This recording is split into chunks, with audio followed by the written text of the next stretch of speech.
Android phone main Google account setting.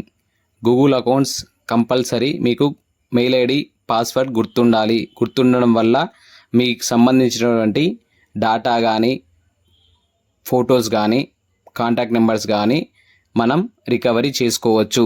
Phone miss అయినా దాన్ని find చేసుకోవచ్చు. కాబట్టి మన మెయిల్ ఐడి రికవరీ చేసుకోవడానికి దానికి రికవరీలో మన కాంటాక్ట్ నెంబర్ మన సంబంధించినటువంటి మెయిల్ ఐడీస్ రికవరీలో ఉన్నాయా లేవా చెక్ చేసుకొని సంబంధించినటువంటి వీడియో ఇది. కాబట్టి దీన్ని ఫాలో అయ్యి మీ మెయిల్ ఐడికి సంబంధించినటువంటి సెట్టింగ్స్ని చెక్ చేసుకోండి. ఆ పాస్వర్డ్స్ కానీ మెయిల్ ఐడీస్ కానీ మీ డైరీలో నోట్ చేసుకోండి. ఇలా చేసుకోవడం వల్ల మీ ఫోన్లో సంబంధించినటువంటి ఫొటోస్ కానీ వీడియోస్ కానీ సింక్ అయ్యి ఉంటే అవి మీకు రికవరీ అవుతాయి. నెక్స్ట్ వీడియోలో చెప్తాను మీరు డాటా సింకింగ్ ఫొటోస్ కానీ కాంటాక్ట్ నెంబర్ కానీ ఎలా సింకింగ్ చేసుకోవాలో. Thank you. Watch next video.